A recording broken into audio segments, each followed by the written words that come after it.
Warahmatullahi wabarakatuh. Ajib maju. Ajib maju, Pak Ade Isyan jadinya.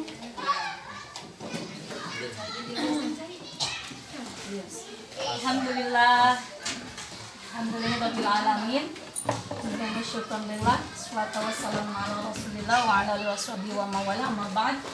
Alhamdulillah, pada pagi menjelang siang hari ini saya diberi kesempatan untuk kembali duduk bersama rekan-rekan seperjuangan untuk mengadakan rapat bulanan seperti yang sudah dilakukan bersama kepala madrasah. Hari ini saya sebagai koordinator kurikulum dan kebetulan saya sedang magang kepala madrasah sebagai tugas dari pelatihan calon kepala madrasah yang diselenggarakan kemarin di Bogor. Di sini saya akan menyampaikan salah satu program inovasi untuk pembelajaran kita sebagai modal dalam rangka menumbuh kembangkan minat peserta didik terhadap keberadaan Min7 Ciamis. Tidak dipungkiri sampai detik ini kita mesti bersyukur karena madrasah kita masih tetap bertahan memiliki peserta didik terbanyak di Kecamatan Rancah untuk tingkat SDNI. Tepuk tangan dong, mana tepuk tangannya? Itu adalah sebuah pencapaian yang luar biasa yang ternyata tidak mudah untuk bisa kita lakukan sampai bisa sejauh ini. Dan tentunya tahapan-tahapan itu kita tidak merasa cukup puas, ya, tidak harus merasa cukup puas, tetapi kita harus senantiasa mengembangkan inovasi-inovasi yang bisa membuat masyarakat semakin animo masyarakat itu semakin antusias terhadap keberadaan Min7 Ciamis. Mengingat bahwa Min7 Ciamis berada dalam lingkup masyarakat yang agamis, yang memang benar-benar mereka memahami Al-Quran, antusias terhadap pemahaman dan hafalan-hafalan terhadap Al-Quran, ini merupakan sebuah peluang bagi kita membuat sebuah program baru terhadap mulok atau muatan lokal yang harus ada di madrasah kita. Tahun-tahun sebelumnya kita sudah membuat kompetensi dasar, ya, KD untuk 1 juz, yaitu juz 30 dari kelas 1 sampai kelas 6. Dan ternyata setelah saya pandang bahwa harus ada peningkatan, ketika kemarin hanya 1 juz, kita harus meningkat menjadi lebih tinggi lagi, yaitu 2 juz. Dengan alasan yang pertama tadi, animo masyarakat terhadap Al-Quran yang begitu luar biasa dan terhadap tahfidz Al-Quran. Yang kedua, mayoritas penduduk Rancah sekarang itu berbondong-bondong memasuki sekolah menengah pertama yang ada di Jatiluhur, di mana sekolah tersebut adalah sekolah yang berbasis tahfidz Al-Quran. Jadi ketika kita sudah mengemas madrasah kita berbasis tahfidz Al-Quran dan mereka berharap bisa masuk ke pesantren Jatiluhur yang notabene latar belakangnya tahfidz Al-Quran, secara otomatis itu akan berimbas terhadap keinginan masyarakat untuk masuk di madrasah kita. Karena seolah-olah akan ada jaminan ketika daftar ke SMPIT tersebut dia akan lolos seleksi. Seperti halnya yang selama ini juga mayoritas madrasah kita masuk ke SMPIT tersebut dan alhamdulillah 100% lolos seleksi. Dan kita harus meningkatkan itu semua melalui penyusunan BTQ atau tahfidz Al-Quran dari 1 juz tahun-tahun sebelumnya menjadi 2 juz. Dan ini harus bisa berbentuk dalam sebuah dokumen yang terbentuk nantinya ketika awal tahun, itu dalam dokumen 1 yang disebut dengan capaian pembelajaran untuk kurikulum merdeka. Kalau dulu itu disebutnya kompetensi dasar, ya. Di kurikulum merdeka itu tidak ada lagi kompetensi dasar, yang ada namanya adalah capaian pembelajaran. Nah, capaian pembelajaran itu nanti dibuat 3 fase. Jadi kalau dulu KD dibuat per kelas 1 sampai kelas 6. Kalau untuk capaian pembelajaran di kurikulum Merdeka itu dikenal dengan sebutan fase. Fase A itu untuk kelas 1 dan 2 MI, fase B untuk kelas 3 dan 4 MI, fase C untuk kelas 5 dan 6 MI, ada fase D untuk sanawiyah, ada fase E untuk madrasah aliyah kelas 10, ada fase F untuk madrasah aliyah kelas 11 dan 12. Jadi di kurikulum Merdeka, Kadek, ulah nepikeun kamu lohok ketika orang-orang dinas ngobrol-ngobrol kurikulum Merdeka. Salah satu ciri kurikulum Merdeka itu adalah tadi adanya nama capaian pembelajaran dan fase. Jadi tidak lagi berbicara masalah kelas. Adapun nanti penyelesaian CP itu diserahkan ke madrasahnya masing-masing. Yang penting selama satu fase itu harus terselesaikan. Pembagiannya diserahkan ke madrasah masing-masing. Itu. Walaupun dalam contoh-contoh itu sudah ada TP-ATP per kelas. Seperti itu. Nah, hari ini saya sengaja mengumpulkan teman-teman semua di sini untuk memformulasikan atau membuat sebuah rumusan CP, capaian pembelajaran untuk tahfidz 2 juz, yaitu juz 30 dan juz 29.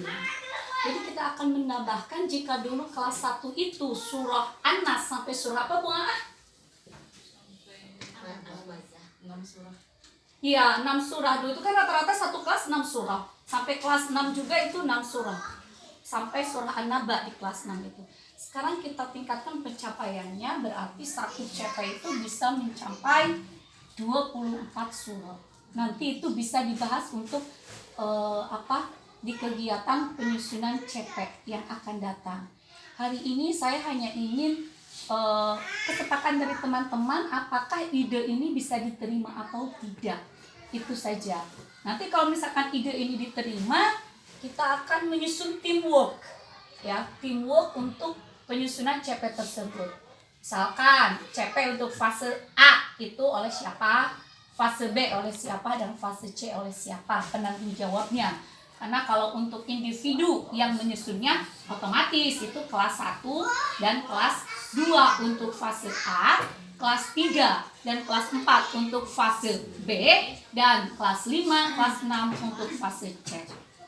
Itu untuk penyusunannya. Nah, kita sekarang saya ingin menanyakan dulu kepada rekan-rekan, apakah ide ini bisa diterima oleh kawan-kawan dalam rangka meningkatkan daya jual gitu kan Min 7 Ciamis di kalangan masyarakat kita yang memang sangat-sangat kental dengan Al-Qur'anan tersebut begitu. Jadi kita gunakan peluang itu untuk meraih peserta didik lebih berminat akan keberadaan Min 7 Ciamis. Mangga silahkan. Silahkan, ada yang masukan atau bagaimana? Silahkan Bu Aan, Bu Rita, Pak Ajid sebagai perwakilan dari komite, bagaimana? Mangga, Pak Ajid.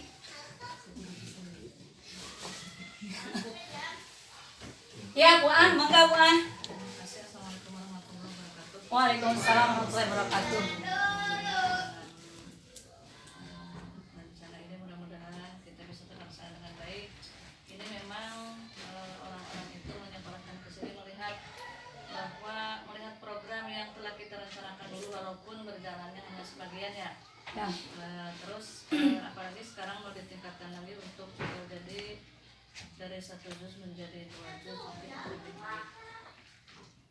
Mudah-mudahan kita semua, terutama saya sendiri itu termasuk semua orang yang melatan, mudah-mudahan bisa meningkatkan dengan ini, karena betul-betul masyarakat melihat menyekolahkan ke sini jauh-jauh main ongkos-ongkosan anu dilihat pakai program. Bahkan kemarin waktu corona tidak ada kultum, tidak ada kegiatan keagamaan, masyarakat rada haringhang gitu. Terus sekarang kita bisa berjalan seperti ini, masyarakat menjadi sedang kembali. Itu yang menjadi tujuan masyarakat itu kak etan teman-teman.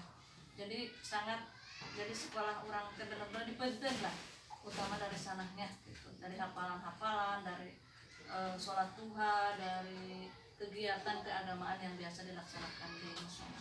Itu lebih baik, mudah-mudahan ini menjadi masukan dan menjadi alat untuk memancing untuk memancing masyarakat. Mudah-mudahan kita semua bisa melaksanakan kepercayaan masyarakat, ya, biasa kepercayaan masyarakat kepada kita, bahkan sampai jauh-jauh dari Sukasari sekolah ke sini. Ongkosnya berapa, karena itu yang dilihatnya, karena keagamaannya lebih baik, katanya kegiatan lebih baik, guru-gurunya juga lebih baik katanya. Mudah-mudahan kita semua dengan ucapan yang dikatakan oleh orang tua itu menjadi doa untuk kita. Terima kasih. Saja dapat saya sampaikan. Mohon maaf kesalahan dan kekurangan. Bila lebih hidayah. Wassalamualaikum warahmatullahi wabarakatuh. Waalaikumsalam warahmatullahi wabarakatuh. Terima kasih Bu An atas tanggapannya. Ada lagi, mangga? Silahkan. Kalau tidak ada tanggapan, saya nanya aja, disepakati atau tidak kita untuk merencanakan penyusunan CP yang nantinya kedepannya ini akan dimasukkan ke dalam dokumen 1 menjelang tahun ajaran baru tahun 2023 tahun 2024, karena kita nggak mungkin dadakan, tapi harus dari jauh-jauh hari penyusunan tersebut gitu, supaya nanti ada tinjauan ulang dari komite dan lain sebagainya. Nah, saya membutuhkan keputusan itu, yes or no gitu kan, diterima atau tidak mengenai ide-ide salah satu ide inovasi dalam pembelajaran kita, yang mudah-mudahan nanti kedepannya ada ide-ide inovasi lain dari kawan-kawan yang bisa meningkatkan prestis dari Mimpi Jus Ciamis itu sendiri gitu kan. Ada nama yang mentereng untuk Mimpi Jus Ciamis yang bisa dilihat oleh masyarakat, bisa lebih meningkatkan lagi dari hari ini. Seperti itu. Itu masuknya ke mata pelajaran BPK. Masuknya ke mata pelajaran BPK, tapi nantinya itu hanya bagi peserta didik yang memang kita lakukan istilahnya di awal tahun itu melakukan seleksi dulu. Jadi dia masuk ke kelas itu atau bukan. Jadi kita bikin kelas khusus saja gitu, karena kan kalau untuk semua itu saya pikir tidak mungkin terkejar, tapi kita bikin kelas khusus yang memang tertarik dengan tahfidz itu sendiri, karena dari masing-masing kelas itu selalu saja banyak sampai hari ini kan yang memang sudah hafal 1 juz gitu, dan ketika kita diberikan kelas khusus itu perkembangan mereka akan bisa lebih melejit lagi. Tapi yang akhirnya mencoba ke kelas 1 memprodat surat Al-Fatihah, tapi luar biasa, anak itu antusias. Ya. Alhamdulillah, tiap hari setornya ada yang 1 ayat, ada yang 2 ayat, dibiasakan. Ya, bagus itu, karena memang luar biasa Bu An, karena memang penting bagi anak itu adalah pembiasaan ya. Kalau sudah pembiasaan, insya Allah karena mereka sering, jadi mereka hafal dengan sendirinya, karena sering mengulang-ulang tanpa mereka merasakan bahwa mereka sedang menghafal kalau itu bersama-sama. Jadi itu bisa diikuti oleh kelas lainnya gitu kan. Pagi hari itu harus dibiasakan mengulang-ulang surah yang memang kita punya target bahwa anak itu harus hafal sampai surat tersebut. Begitu. Bahasa Arab gitu, hafalan orang depan. Ya. Oke, jadi bagaimana? Kita deal? Clear? Clear. Oke. Kalau begitu, kita buat team working-nya. Ketuanya siapa, baru nanti penanggung jawab dari tiap-tiap fase. Seperti itu. Ketuanya mau siapa? Masa jadi orang pakai kelas masuk. Ketuanya Bu Rita ya. Berita. Setuju. Setuju. Kali masuk di kelas. Bagaimana nggak bisa baca Quran? Yang penyusunan program tidak ada sangkut pautnya, cuma bisa baca gitu.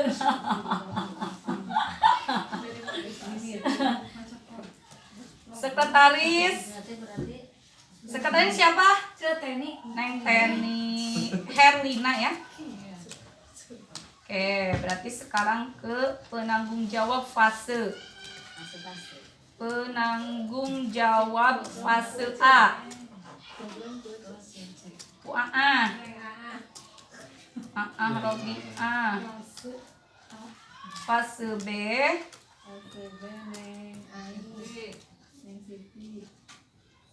Fase B itu 34. Neng Siti mah kelas 2. 34. Kelas 3 itu siapa? Bu Dewi ya. Bu Dewi aja penanggung jawabnya. Penanggung jawab fase C. Neng Aan. Neng Aan.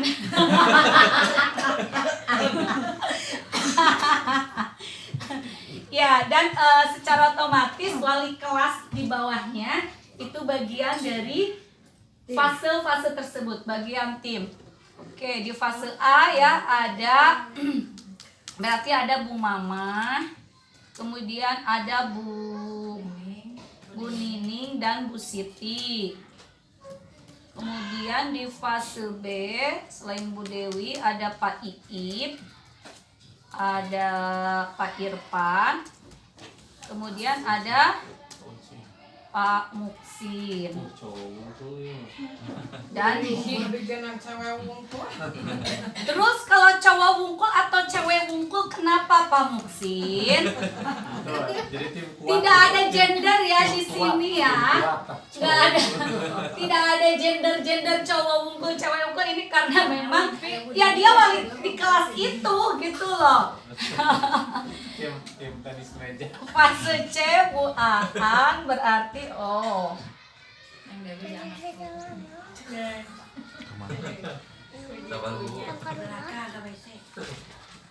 Oke, sekarang guru PAI ada Pak Ade, ada Pak.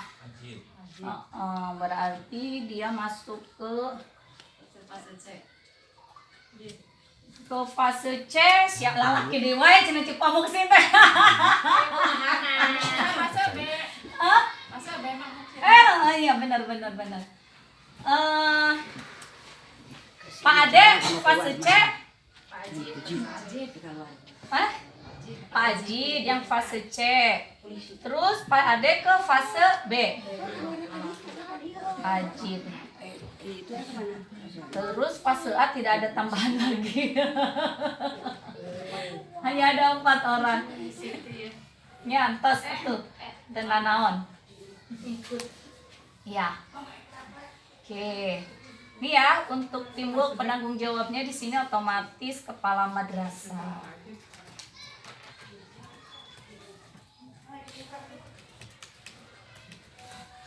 Penanggung jawabnya kepala madrasah. Oke.